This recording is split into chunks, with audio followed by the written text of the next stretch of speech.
Well, first of all, the season is not over, so we have no idea where we're going to finish. So my response is in the preseason, before any games begin, it's near impossible in college basketball today to know actually who's going to be on the roster and playing because there's so many transfers and new players. So you see a lot of new guys who were not in the league last year impacting their team's success. So in our case, Charlie Moore and Jordan Miller and Sam Wardenberg, who didn't play last year. With Wake Forest, you have a number of transfers. The big kid Walton and LaRavia and Williams are all transfer students. No one could have known how good those guys were and what kind of impact they would have. So I'm not surprised, and the season's not over. We really don't know, how this season is going to finish. Go to Michelle Kaufman from the Miami Herald. Hey, Jim. I just want to ask you about the significance of a 20-win season. If you win tomorrow, it's 20 wins. That's always kind of a target that college teams always aim for. And you guys had a long string of 20-win seasons, and then the last 3 years didn't. What would it mean? Obviously, there's still more games after that, but is there a significance to getting your 20th win tomorrow? Yeah, I think there is. I think that means your team has enjoyed a fair amount of success and should feel very good about themselves. There's more games after you hit 20, but if you hit that 20-game win benchmark, I think it means an awful lot, especially if it's accomplished during the regular season. That means you've won approximately 65, 66% of your games. And I think any coach would tell you that that's a heck of a winning percentage. Thank you. Go to Luke Cheney from the Miami Hurricane. Hey, Coach. So I kind of have a two-part question that ties into one. Can you talk about the different challenges that Virginia may pose on Saturday? And secondly, what are some of the things you're looking to rectify from your team's loss to Virginia earlier this season? All right. First of all, the challenges of playing Virginia are at both ends of the court. First of all, that pack defense that Tony Bennett established when he first arrived at Virginia is an outstanding defense that they have perfected.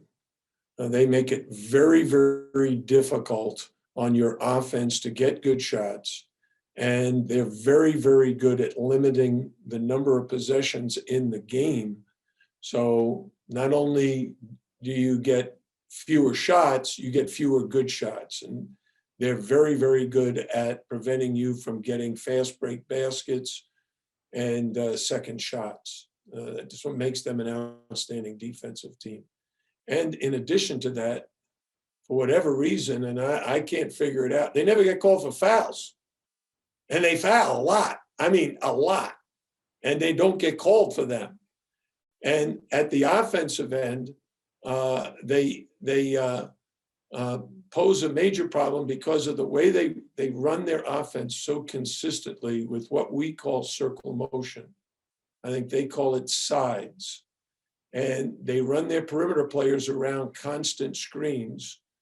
And they have two humongous guys, Cafaro, actually three, Cafaro, Cedric, and Gardner are big human beings who take up a lot of space in around the basket. They're very, very physical. They do a lot of holding to hold their position inside. And they get away with that. I don't know, it's like magical. But that makes them a very, very hard team to guard. Go to Brian Kanzer, Category 5. Brian. Hey, Coach. How are you? I just had a couple questions. The first one was, what has the message been for the team this week to keep the energy high?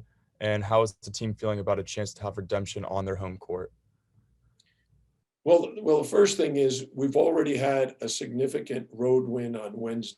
So the guys feel really good about that. Our win over Louisville in the KFC Yum Center is the first time since I've been here that we've won at Louisville. Second, the guys know that our game at Virginia in Charlottesville was not one of our better performances, especially our defense and our inability to make what were some very open shots. So we're going to have to improve our shot making when we get open to make those shots. And we're going to have to play much better defense on their circle motion. Go back to Michelle Kaufman. Jim, I want to ask you about Sam Wardenberg. If you could talk about, first of all, just, how he came back from being off a year and the big contributions he's made, and also the role that he was asked to play this year, the role that you're having him play compared to what he was doing before. He's really become such a big part of your offense, and he's playing differently from how he played before the injury. If you could just talk about that. Thank you. His value, you can't even measure the impact he's had at both ends of the court. First of all, when you describe players like Sam, you normally would describe them in basketball terms as a stretch four. But because of our roster, we decided to move Sam to the 5 and let him handle the ball a lot, screen on the ball a lot, and stay on the perimeter where he can utilize his three-point shooting and driving ability. And he's done all of those things exceptionally well. He's handled the ball, he's screened on the ball, he's shot the ball from 3, he's driven to the basket. And then if you look at what he's done for us defensively, being an undersized 5-man, not so much in terms of height, but in terms of bulk. He probably only weighs about 215 pounds right now. And he's playing against guys that weigh 240, 250, and it wears you down. And yet he's been able to sustain great effort throughout the game and throughout a series of games.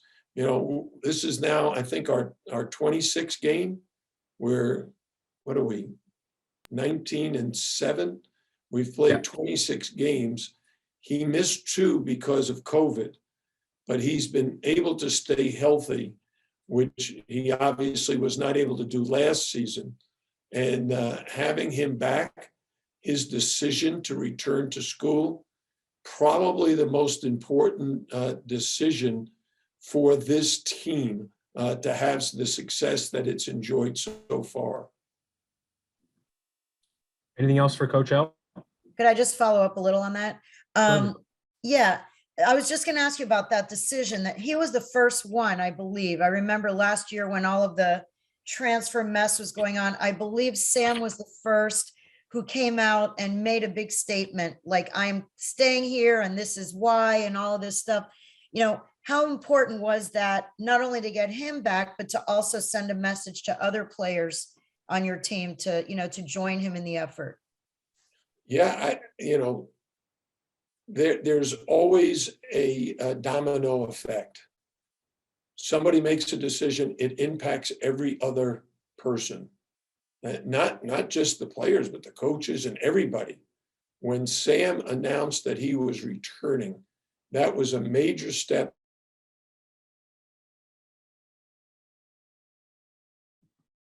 Coach, you there?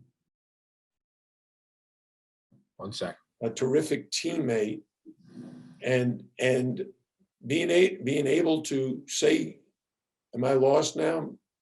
You're back, Coach. Just cut out for like 5 seconds. You're back now.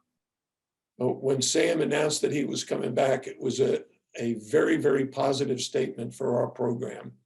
And I think it had a great impact on his teammates.